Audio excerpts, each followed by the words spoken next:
Welcome to ValueVest Daily. Today we're digging into a stock that has become a real battleground for investors. Seriously, on one side, you have the story of just explosive, almost unbelievable growth. But on the other side, you've got a catastrophic crash that has just wiped out billions in value. We're talking about HIMS and HERS Health, ticker symbol HIMS. And the stock has been so beaten down that investors are asking one simple, kind of brutal question.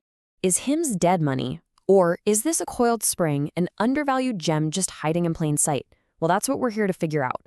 The entire conflict, this whole bull versus bear debate, it really just boils down to three simple numbers. And these numbers, they paint two completely different pictures of a very same company. Let's take a look at the first one. First up, the number that has the bears just roaring. The stock has plunged 57% from its recent peak. I mean, let that sink in for a second. A collapse of this magnitude isn't just a dip. It's the kind of drop that makes even the most long-term bulls question everything. This is the number that's fueling that whole dead money narrative. Next, we've got this. A staggering 32% of the company's float, the shares that are actually available for public trading, is being sold short. For anyone who's not familiar, that means a huge chunk of the market is betting against the stock. They're borrowing shares to sell them, hoping to buy them back way cheaper later on. This isn't just a little bit of skepticism. It's a high-conviction, multi-billion-dollar bet that HIMS is going down. But then there's this number, a number that honestly seems like it's from a completely different reality. In its most recent quarter, the company grew its revenue by 49% year over year. So how on earth can a business be imploding and exploding at the exact same time? How can a stock be in a total freefall while the company itself is firing on all cylinders? That right there is the central mystery we are going to unravel today. Okay, now before we get into the thick of it, just our standard disclaimer. Everything we're going to talk about here is for educational and informational purposes only.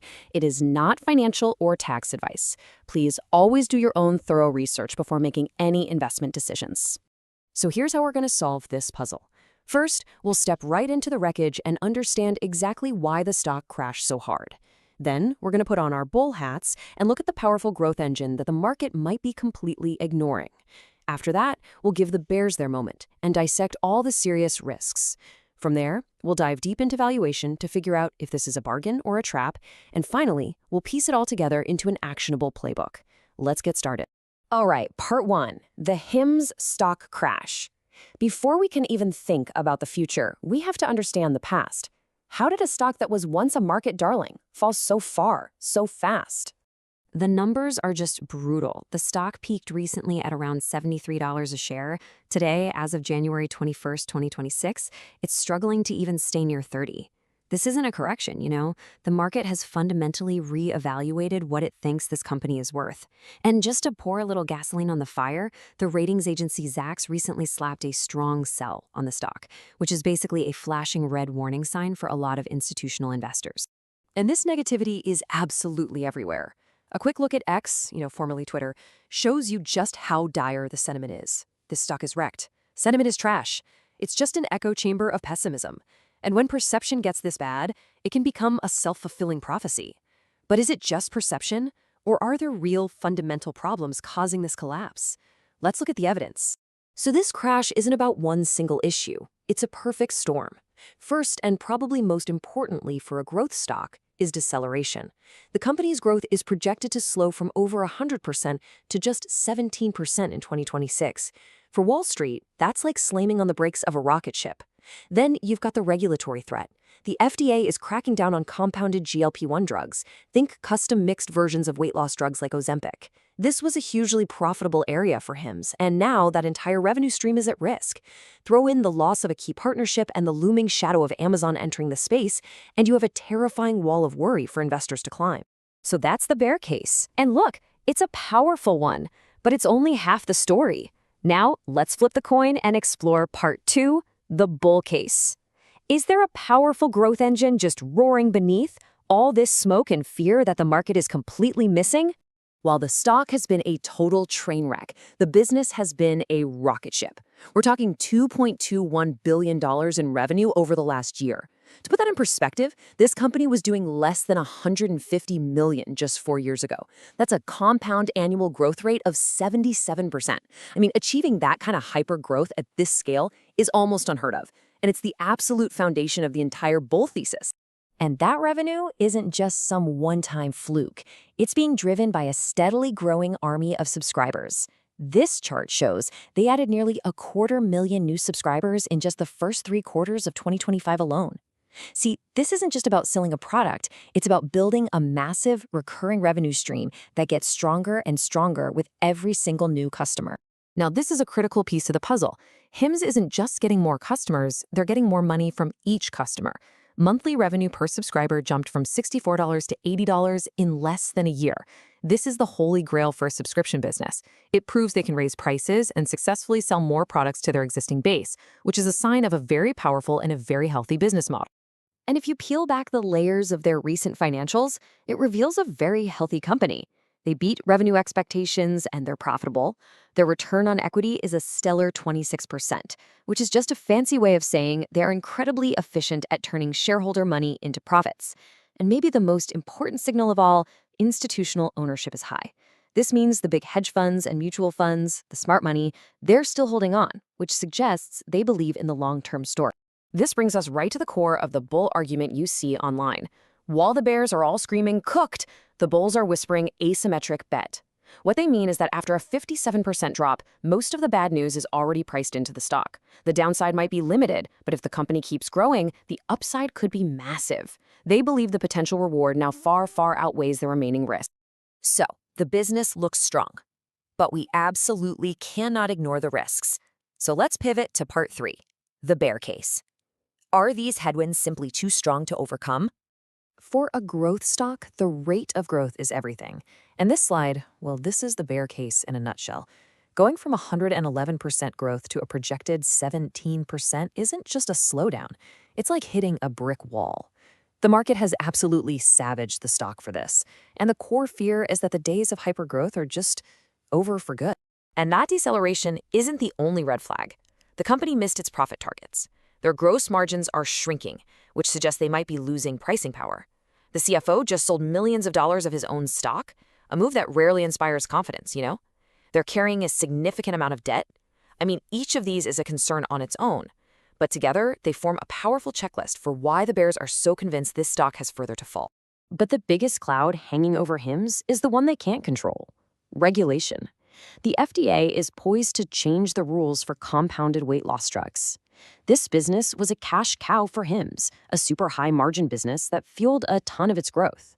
And now it's a giant question mark. This FDA's sword creates a level of uncertainty that the market absolutely hates. No one knows when it will fall or how deep that cut will be. So this brings us to the ultimate question in part 4, valuation. After weighing both the bull and the bear cases, is HIMS a deep discount or is it a classic value trap? A stock that looks cheap for some very good reasons. To put the valuation in perspective, let's just look at a quick comparison. HIMS trades at a price-to-sales ratio of 2.9. Novo Nordisk, the maker of Ozempic and the king of the GLP-1 space, trades at a whopping 15. Now yes, they are different companies, but this massive gap shows you how the market perceives them. Bulls see HIMS at 2.9 and they scream, bargain. Bears see the same number and say, yeah, it's cheap for a reason. This table really sums up the whole conflict. Look at the price, just huddled near its 52-week low. You see the low price-to-sales ratio and that massive short interest. Everything just screams negativity. But then your eyes drift over to that last column. The average Wall Street analyst target price is over $43. That's more than 50% higher than where the stock is today. This is the great disconnect. Main Street investors are selling, but Wall Street professionals are saying it's a buy. And looking at the competition really clarifies HIMS's unique position. Compared to a peer like Oscar Health, HIMS is a little more expensive, but you could argue it has a stronger brand and more long-term potential. But then compared to a giant like Novo Nordisk, HIMS does a tiny fraction of the cost and is actually growing faster, but it comes with a mountain of regulatory risk. HIMS exists in this strange middle ground.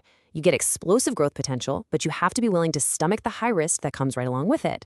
So let's bring it all home in part 5, the investor playbook. After weighing all the evidence, where do we land? Well, our conclusion is that HIMS is a company that has been badly wounded by the market, but its heart, the core business, is still beating strong. And to frame our final thoughts, I want to use this powerful quote from Jeff Bezos. It's a lesson that every single investor needs to learn. The stock is not the company, and the company is not the stock. The market's mood swings, which are reflected in the stock price, can become completely detached from the reality of the underlying business. And our analysis suggests that's exactly what might be happening with HIMS right now. So, how should an investor approach this? Here's our playbook. First, look in the mirror and be really honest about your risk tolerance. This is a high-wire act, not a safe dividend stock. Second, all eyes must be on the FDA. Any news about GLP-1 regulations will be the single biggest driver of this stock, period. Third, a lot of analysts are watching this $25 to $30 range, seeing it as a potential accumulation zone where institutions might be buying. And that leads to the final point. Watch what the big funds are doing. Their actions are going to speak way louder than any news report. Our final verdict is a cautious buy. The fundamental business, that growth in revenue and subscribers, is undeniably strong, but the company is wounded by two major risks: that regulatory sword of the FDA and the challenge of navigating a period of slower growth.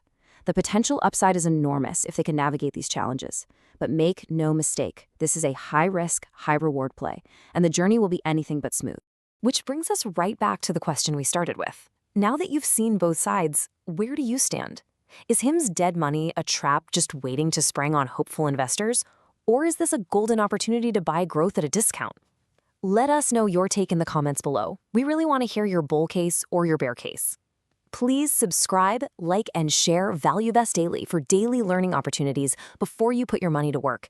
And one more thing, please put in a comment if you want us to deep dive into any specific high-risk/reward opportunities. Thanks for watching.